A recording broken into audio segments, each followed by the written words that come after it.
नमस्कार मित्रांनो, मॉमचा धाबा यूट्यूब चॅनलवर तुम्हा सर्वांचं मनापासून स्वागत। रोज रोज एकाच प्रकारची मॅगी खाऊन खूप कंटाळा येतो, तर आज आपण अगदी नवीन हटके अशी मॅगी बनवायची आहे। अगदी सहज सोप्या पद्धतीने ही आपण मॅगी अगदी 10 मिनिटात बनवणार आहोत। तर या ठिकाणी बघा, अगदी झटपट मॅगी बनवण्यासाठी लागणारे साहित्य। सर्वात प्रथम मॅगीची 2 पॅकेट्स घेतलेली आहेत। त्यानंतर soya sauce, tomato ketchup, red chilli sauce, बारीक किसलेला लसूण, बारीक किसलेला आलं, बारीक चिरलेली कोथिंबीर, बारीक चिरलेला कांदा, काश्मीरी लाल तिखट। तर आता आपण मॅगी बनवायला सुरुवात करूया। सर्वात प्रथम एका पॅन मध्ये आपण पाणी गरम करत ठेवायचं आहे। पाणी बघा आपल्या तापलंय। आता यामध्ये आपण मॅगी बॉईल करून घेऊया। जोपर्यंत आपली मॅगी तयार होते तोपर्यंत आपण मसाला बनवून घेऊया। अगदी सहज सोप्या पद्धतीने आणि कमी साहित्यामध्ये आपल्या हा मॅगीचा मसाला तयार होतो। तर सर्वात प्रथम आपण बारीक चिरलेला कांदा टाकायचा, त्यानंतर बारीक चिरलेली कोथिंबीर, बारीक चिरलेली लसूण, आलं,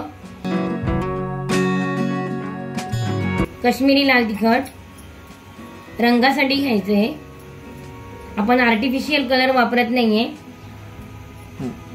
tomato ketchup, red chilli sauce,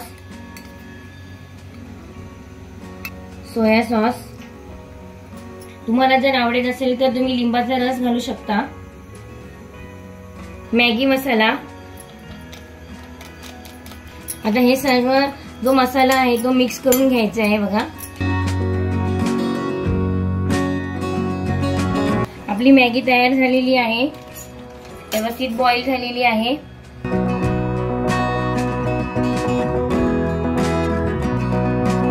आता ही जी मॅगी आहे बॉईल मॅगी ती ट्रान्सफर करायची। आता हे सर्व जे मिश्रण आहे ते मिक्स करून घ्यायचे।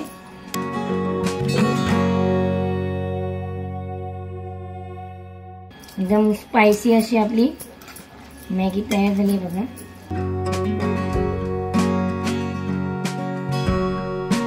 हे बघा आपण व्यवस्थित मिक्स करून घेतलेलं आहे। बघा आपली अगदी 10 मिनिटात शेजवान नूडल्स सारखी मॅगी तयार झालेली आहे। खायला खूप अप्रतिम लागते। तुम्ही एकदा घरी नक्की ट्राय करा ही रेसिपी।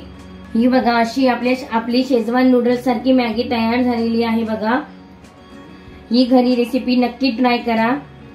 ट्राय करून झाल्यावर कमेंट बॉक्स मध्ये नक्की कळवा कशी झाली आहे ती। अशाच नवनवीन झणझणीत मस्त झक्कास अशा रेसिपी बघण्यासाठी आमच्या चॅनलला सबस्क्राइब करा।